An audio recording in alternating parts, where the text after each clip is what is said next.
Inspector Akhilesh Mishra ji. Radhe Radhe महाराज जी। गुरुदेव भगवान, साधना का कृपा से क्या संबंध है? अरे कृपा से ही साधना होती, नहीं कोई साधना वाधना नहीं होती।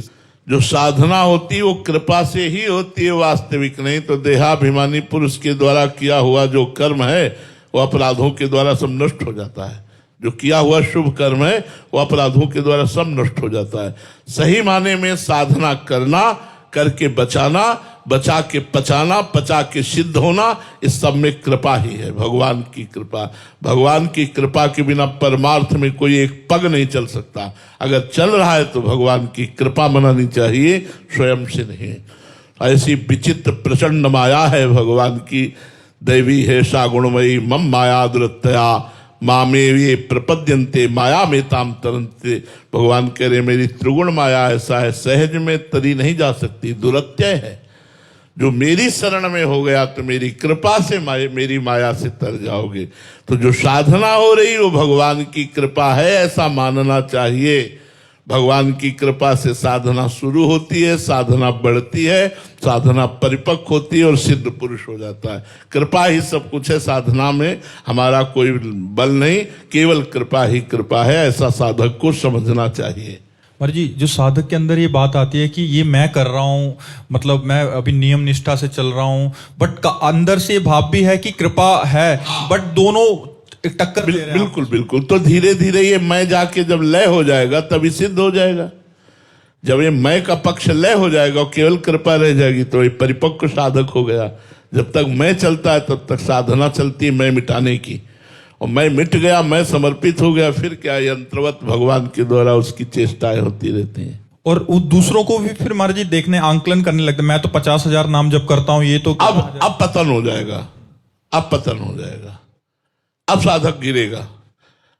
अपने को देखना बात अलग, लेकिन जहां दूसरों से होड़ लगा ली, दूसरों के गुण देश देखने लगा, अब उसका निश्चित पतन हो जाएगा, वो गिरेगा, परमार्थ से भ्रष्ट होगा। पक्का लिख ले, कागज में लिख ले, निश्चित गिरेगा।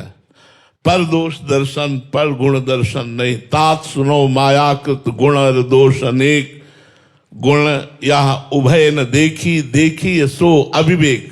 यह अज्ञान है, दूसरों की तरफ दृष्टि नहीं डालने की। 50,000 जप रहा, मैं 1,00,000 जप रहा हूं, वो ऐसे जप रहा, मैं ऐसे नहीं। उसमें भगवान देखने हैं, मेरे भगवान इस रूप में है, ये देखना है, और अपने को देखना है साधक रूप में।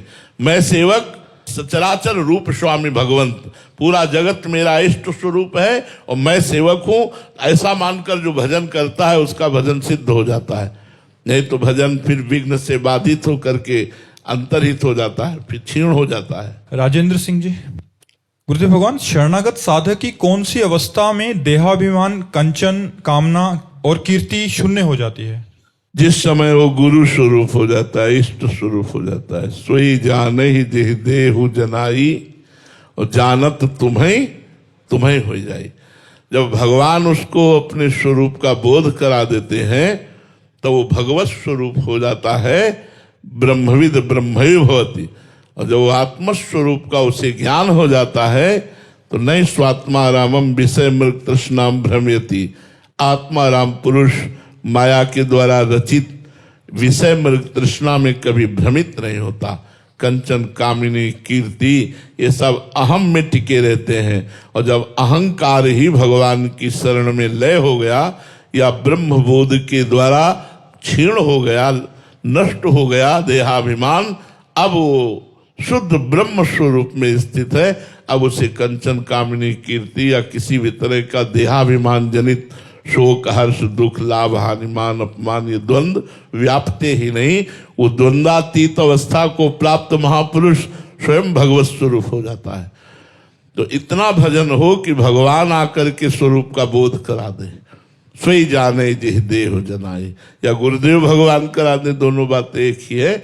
जब आत्मस्वरूप का बोध हो जाता है, ज्ञान होना अलग बात है, जब आत्मस्वरूप का बोध हो जाता है तब वो मायातीत, कालातीत, त्रिगुणातीत, द्वंद्वातीत हो जाता है। उस पर कोई प्रभाव जगत का नहीं पड़ता। कनिका जी बेंगलोर से।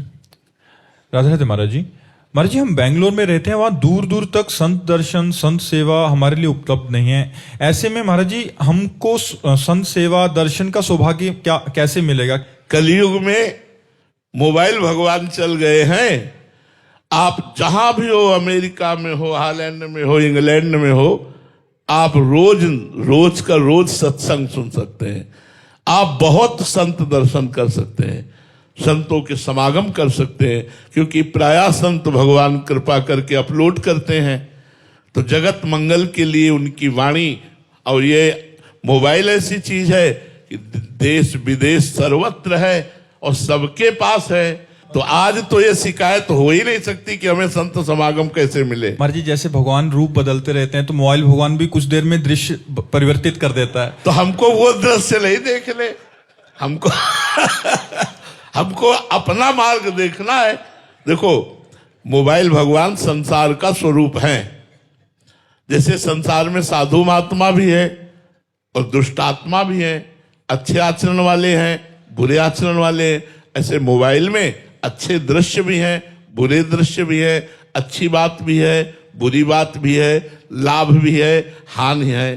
तो हानि वाले क्षेत्र को छोड़ दो, लाभ वाले क्षेत्र को पकड़ो, अच्छी बातों को पकड़ो। संतों को सर्च करो तो संत आएंगे, असंतों को सर्च करोगे तो असंत आएंगे। वो तो सर्वज्ञ है मोबाइल, जो चाहो वो आप उससे जानकारी ले सकते हो। तो हमें लगता है आजकल सबसे ज्यादा कृपा कलयुग की हुई मोबाइल की। नहीं, हम लोगों की वाणी कहां पहुंच पाती? तो बस 20-22 लोग, वो भी तभी आए जब मोबाइल से सुना। तो वैसे कौन आता? वही अपने 2-4 साधु महात्मा बैठकर चर्चा कर लो। आज मोबाइल की कृपा से करोड़ों लोग सुन रहे हैं, करोड़ों लोग भक्ति मार्ग में चल रहे हैं, करोड़ों लोग साधु संग कर रहे हैं। कुछ ऐसे हैं जो सुधर करके वर्षों बाद आए हैं, सत्संग वर्षों सुनते रहे, सुधार हो गया, व्यसन छोड़ दिए, गंदी आदतें छोड़ दी, और फिर आकर के वो दर्शन कर रहे हैं।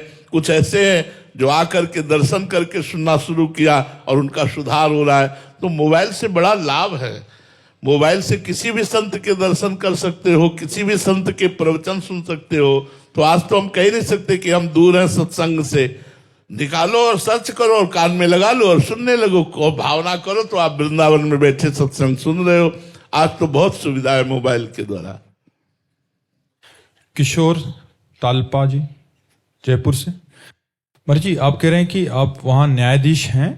आपका ही जो अभी जो वचन मोबाइल के द्वारा सुने, और ऐसे बहुत सारे जीव हैं महाराज जी जिनका जीवन परिवर्तित हो गया, उनके विचारों में बहुत परिवर्तन आया। महाराज जी, आपको धन्यवाद करते रहते हैं ऐसे। नहीं, हम तो आप सबको धन्यवाद देते हैं कि आप लोग हमारी वाणी को सुनकर अपने जीवन का अध्यात्म में प्रवेश करा रहे हैं। तो हमारा जीना सार्थक है, हमारा बोलना सार्थक है। यदि आप लोग स्वीकार ही ना करें तो बेकार ही तो हो गई हमारी वाणी। तो धन्यवाद तो आपको है जो हमारी वाणी को सार्थक करते हो और अपने जीवन को सार्थक करते हो। भगवान की प्रेरणा से हमारा उद्देश्य भी यही है कि हमारा संपूर्ण समाज अधर्म का त्याग करके, व्यसनों का त्याग करके, गंदी आदतों का त्याग करके धर्म से चले, क्योंकि धर्म से चलने वाला ही शांति, सुख और परमात्मा को प्राप्त होता है। हमारी वाणी सार्थक हो, ये गुरुदेव भगवान की कृपा प्रसाद से दिखाई भी दे रहा है कि कुछ लोगों का जीवन परिवर्तित हो रहा है। अगर एक का भी जीवन परिवर्तित हो गया तो हम मानते हैं हमारा प्रवचन सार्थक हो गया, हम मानते हैं हमारा जीना सार्थक हो गया। कष्ट में होते हुए भी बोल रहे हैं हम।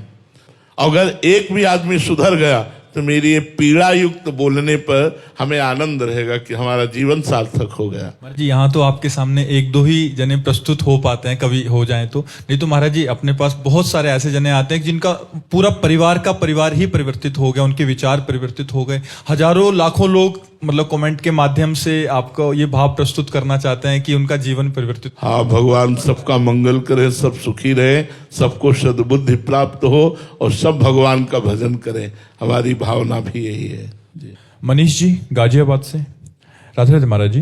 महाराज जी, जैसे कि आपने एक सत्संग में बताया था कि अगर इस भवसागर माया रूपी समुद्र से कोई बाहर निकल सकता है तो केवल गुरु का कृपा पात्र ही होगा, वरना किसी की सामर्थ्य ही नहीं कि इस भवसागर से पार निकल सके। तो महाराज जी, गुरुदेव का अभिन्न अंग कैसे बने हम जैसे साधक, कृपा करके। नाम और गुरुदेव एक है। नाम सुकृत जन अपनी जीवन अतिहित मान देत वरदान। नाम सुकृत धन, अपनी जीवन, गुरुदेव ने अपना जीवन तुम्हें दे दिया, जो नाम दिया, जो मंत्र दिया, वो गुरुदेव ने अपना जीवन दे दिया। यदि आप गुरुदेव प्रदत्त नाम और मंत्र का निरंतर जप करने का अभ्यास करते हैं और गुरु ने जो निषेध किया है वो गंदी बातें नहीं करते हैं, तो आप चाहे लाख कोस दूर हो, हर समय आप गुरु संग में हो। और गुरु के नजदीक रहते हो और गुरु आज्ञा का पालन नहीं करते हो तो आप गुरु के संग में नहीं हो, गुरु के नजदीक नहीं हो। गुरु के नजदीक वही है जो गुरु आज्ञा का पालन करता है। गुरु का स्वरूप है मंत्र और नाम। जो नाम और मंत्र गुरुदेव ने दिया, जितना अधिक आप नाम मंत्र जपेंगे उतने आप गुरु के सानिध्य में रहेंगे, और जितना गुरु के सानिध्य में रहेंगे उतना माया मुक्त रहेंगे।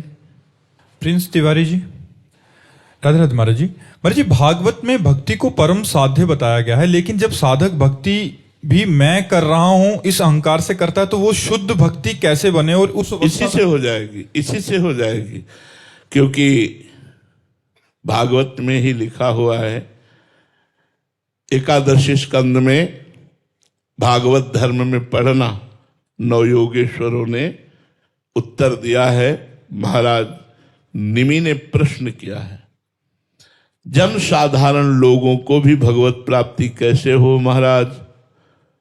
तो उन्होंने बताया कि अनेक जन्मों की आदतों-वश, स्वभाववश, संस्कारवश, संगवश, अहंकारवश, इंद्रियों की चेष्टाओं के वशीभूत या मन की चेष्टाओं के वशीभूत होकर जो जो कर्म हो वो सब परम पुरुष भगवान नारायण को समर्पित कर दो, इसी से भगवत प्राप्ति हो जाएगी।